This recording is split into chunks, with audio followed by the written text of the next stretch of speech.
Ladies and gentlemen, welcome back.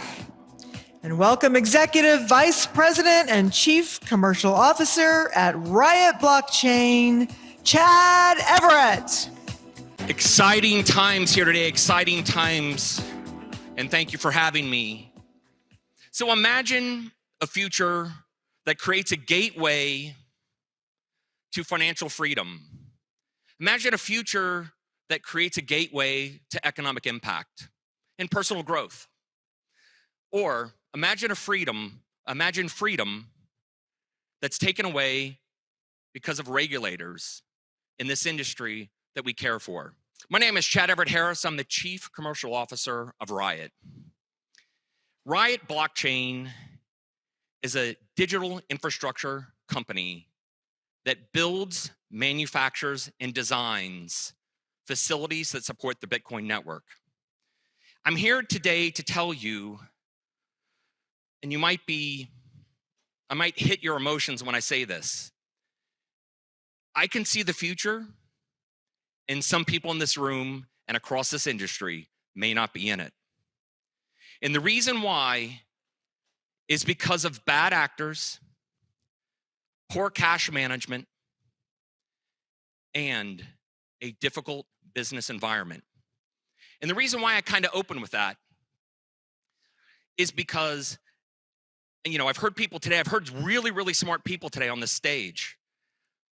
And it's much different, and I'm going to use the word, in the real world, right? In the real world. In 2017, when we started putting together our infrastructure team, 4 guys, some people know the story. My youngest son, Ashton Harris, is our CTO. One of my best friends, Lyle Terrio, is our head of construction. My other best friend, David Schatz, is vice president of operations. We sat down and figured out one simple thing. We needed to be aligned in how we were going to build this business. And it translates into the success of Riot today, building at scale in Rockdale. And a lot of people along the way haven't understood the key ingredient that we had. We understood that community involvement and buy-in was going to be our greatest asset in the future. And the reason why I say our greatest asset in the future, because if we could get a team member to buy into our idea, if we could get the community to buy into our idea, and if we could get the elected official to buy into our idea, they would support us when things weren't great. So now you have to think 2017, 2018, when we hit 5 megawatts in New Orleans, we thought we had hit the mother lode. And we recognized that we had a power problem, we had a heat problem, and we had a facility problem. And we went out looking for a new place. And then we quickly realized we needed $50 million. And I believe at the time, Bitcoin was $31,503. And as I brought the pitch deck around, people looked at me like I was insane. And the more insane they looked at me, the more dedicated I was to trying to raise the money. And eventually we raised the capital and we head to Rockdale, Texas. Where's my good friend Gideon here? It's all Gideon's fault. The reason why Riot was built, why it bought Windstone, it's Gideon's fault.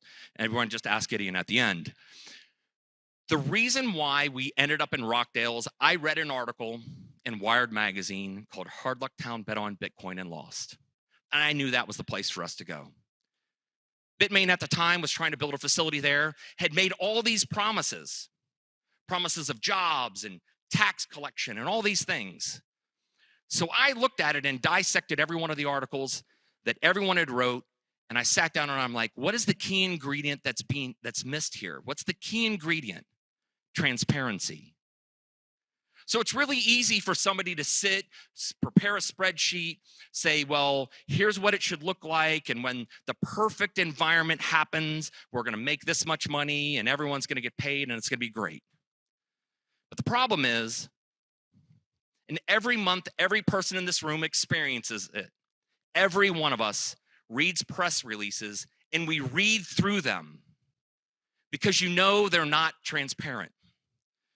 I have to give it up to Riot CEO Jason Less. I remember the phone call. Hey, I'm going to start saying this in our press releases. What do you think? And I was like, say more. Tell them what we're doing. I have to give it up to Riot for allowing me to shoot a video and post pictures every day of the good, the bad, the failures, the great opportunities in the community, because being transparent opened the door for two gentlemen to walk into our facility from Africa that had been mining Bitcoin since 2014, using solar panels, cell phone chips, and bartering between villages. And on that day, I remember walking out into the office and saying, if I didn't believe in this, I believe in it today. I got into Bitcoin for a completely separate reason, but most in this room probably have the same parallel universe. I didn't like that somebody told me I couldn't do something with my own money. So I wanted to do something about it. So ultimately, if you've ever gotten a chance to spend any time with me, I know my colleagues at Riot will tell you, I'm pretty determined when I want to do something. And so being able to be so transparent opened our doors. Brad Jones from the former president of ERCOT, who was sitting here today. Brad Jones came in and immediately looked at our facility and he was like, hold on, you guys are going to turn this place off? Absolutely, when you ask us. And the reason why is that in the very beginning, when we were designing our power strategy, I was fortunate enough that John Bick from Priority Power continued to pick up my phone call when I was absolutely broke. And I had no money and I didn't think I was going to pull it off. But he kept picking up my phone call and he kept explaining how the power market worked here in Texas. And I knew if we could build this facility, we could build a great company. Some of the things we did that others haven't is we remained very, very lean along the way. We didn't take on any debt. We didn't hire contractors. What we did was we built a team.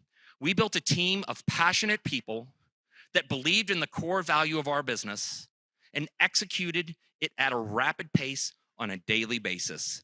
And we didn't care what the current environment was on Twitter for the day or the news media or whatever it was. I could care less about FTX. That while I think FTX is a great example of why you're sitting in this room, but it's not going to change how Riot facilitates on a daily basis. We were smart enough to not take on debt. We were smart enough to build an amazing team. We were smart enough to have 500 employees and build departments.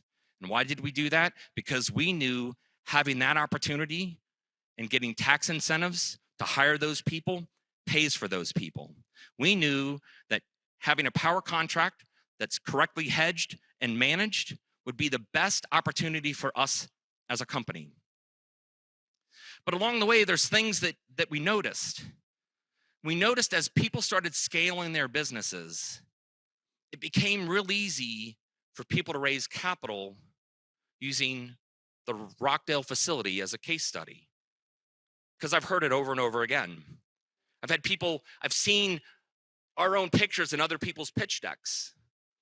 I mean, the most bizarre thing in the world was I got a pitch deck one day. I actually think Jason emailed it to me. He's like, hey man, what's our pictures doing in that pitch deck? I was like, I don't know, maybe they're going to pay us, right? Maybe they're going to raise capital for us along the way.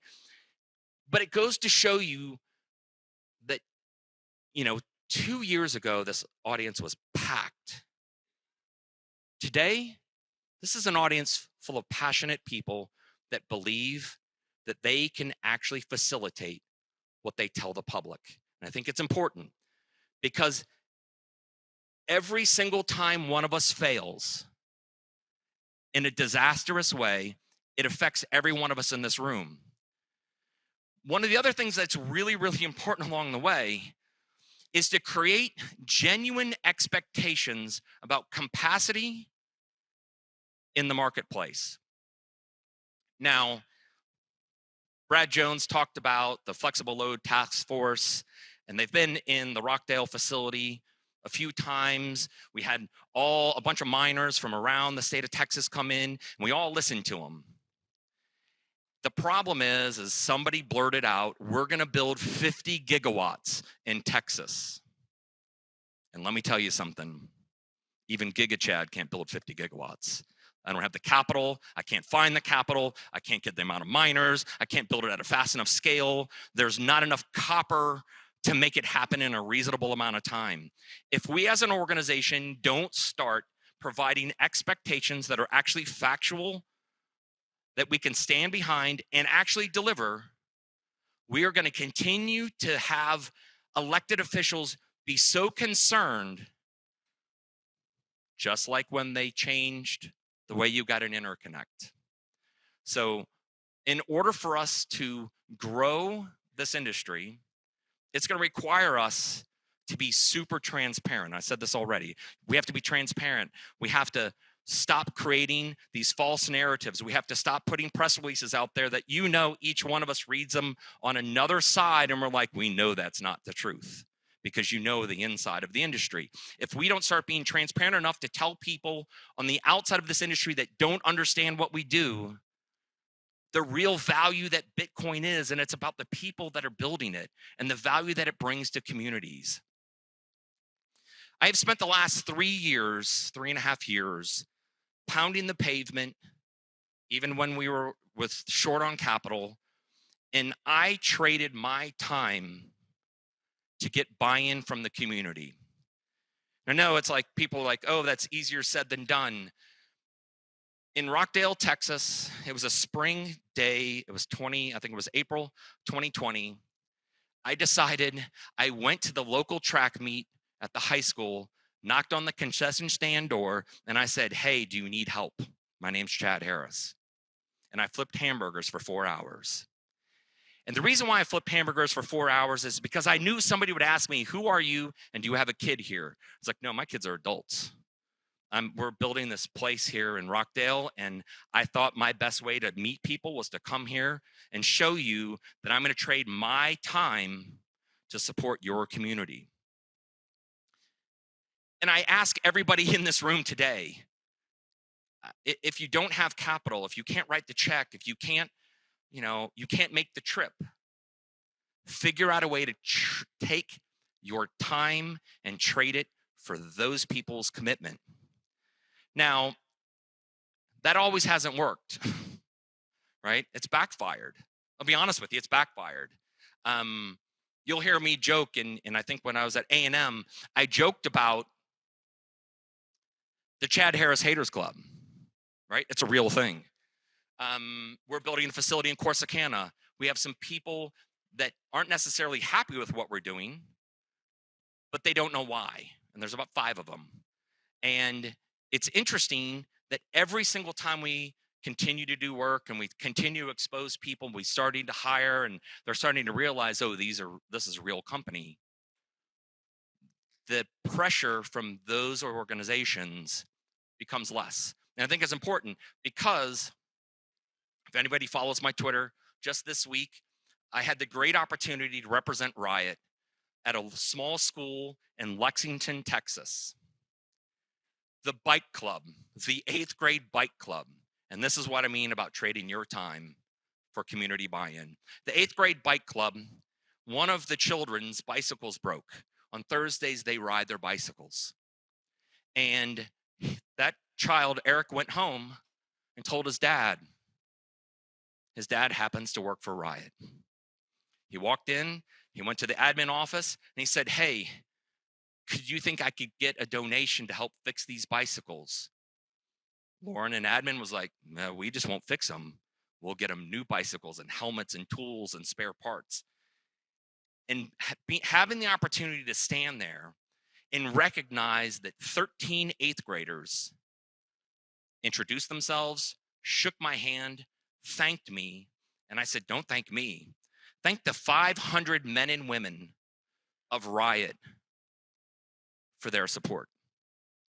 And the reason why that's important, I mean, there's 1,000 reasons why that's important, but the reason why that's important, it's the smallest thing that we do in the community that triggers an action that gets a result down the road. A lot of times when we're making donations, it's not about the dollars that you spend. It's about the value that you get from it. And I think it's important. So in 2020, when we turned the power on in Rockdale, Texas, it was an amazing day. It was June 3rd.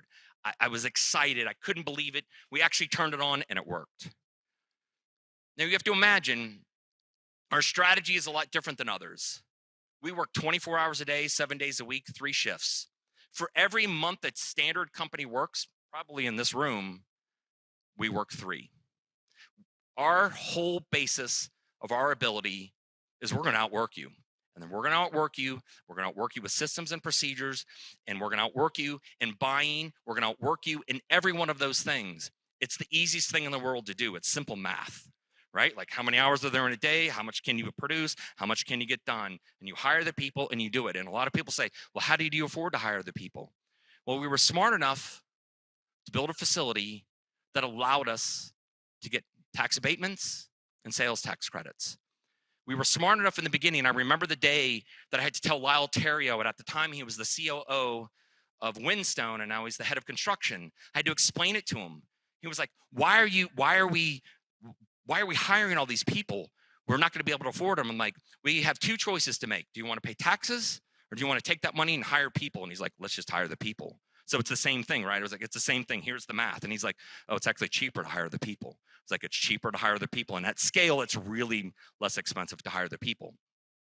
And the reason why that's important is because the value that we created in Rockdale, the value that allowed this industry in Texas to use that facility as a case study that most of you know about, the value is that for the first time ever, Rockdale, Texas, City Council in town was able to promote and say, we have collected more sales tax ever in the history of this city.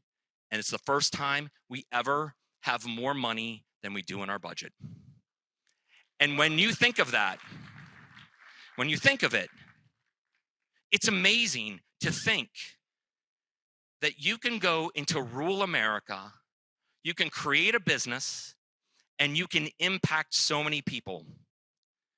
Our executive chairman, Benny, often says, well, we have 500 plus team members. We have 3,000 people that depend on us every day. We have their wives and husbands and their children and their grandparents and their cousins. We have all these people that depend on us to make the right smart decision on a regular basis for success, to make sure those families are able to succeed. Why that's important, and I know I say that a lot, why it's important, it goes back to the old saying in marketing, like one mad customer gets you 9 mad people and one happy customer gets you 3. And so in order for this industry to change, and I tell you, this industry needs to change and it needs to change rapidly. And I think what's going on today is a clear sign and message that this industry, it's time for us to mature.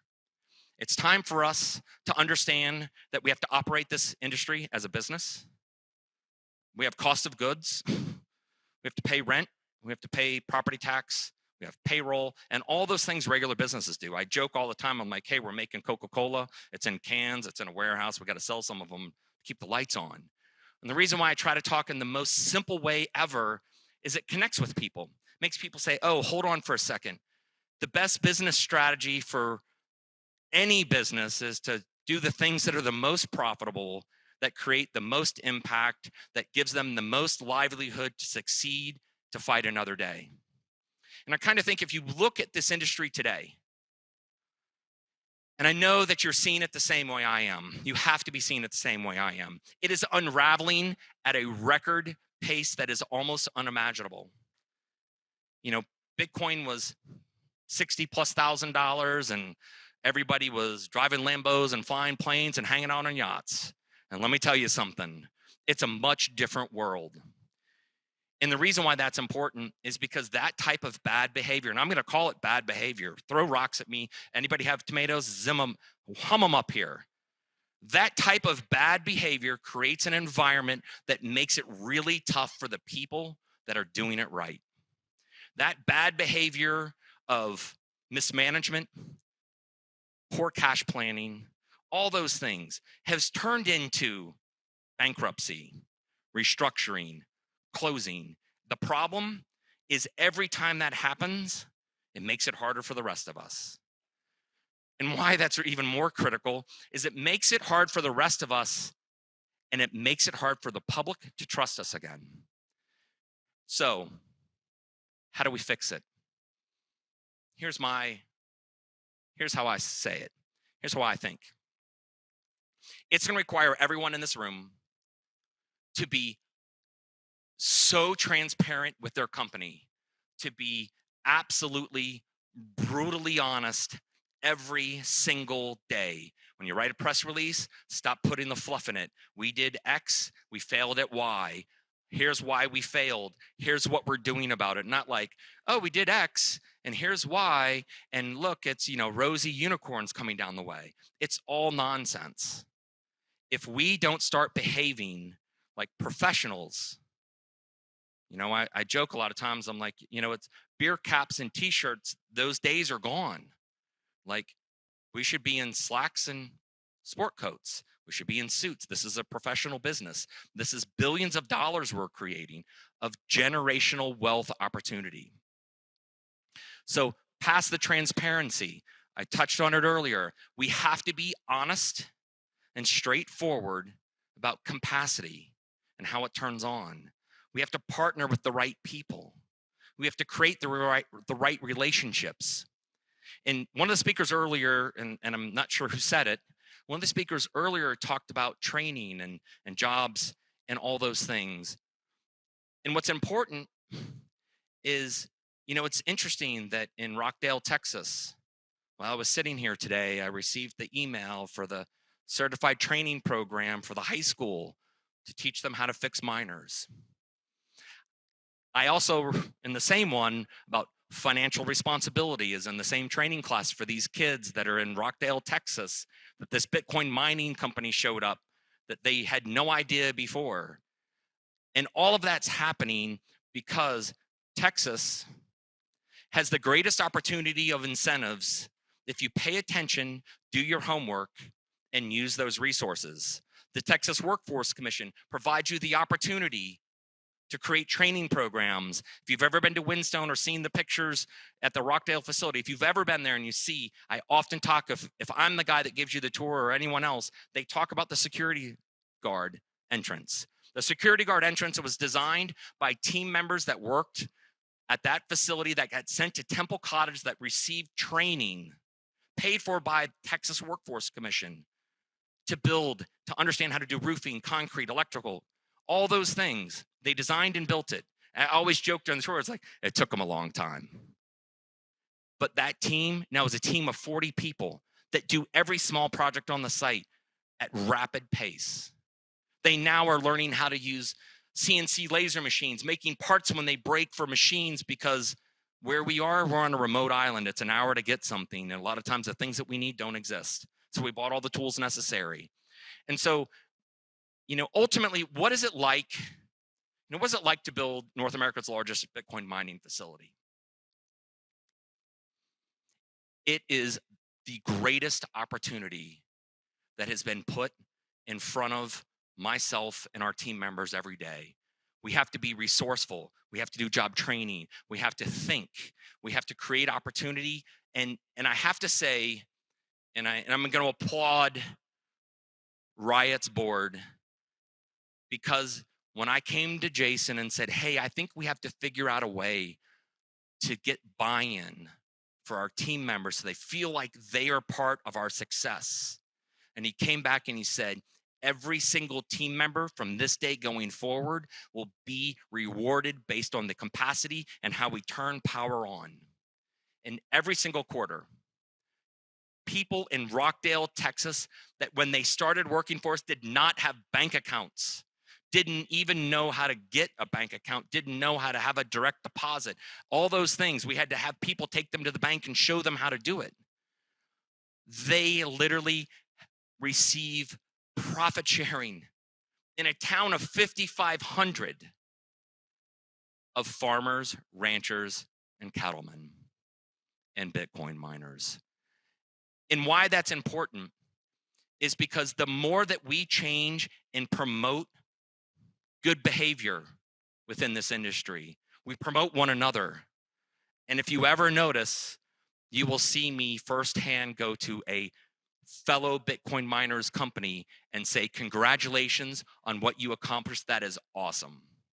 There is no reason why we can't tell our so-called competitor in a non-competitive Bitcoin mining industry, we can't tell our competitor that they did a good job. We can't prop up this industry. We can't say, man, this is a great achievement for all of us.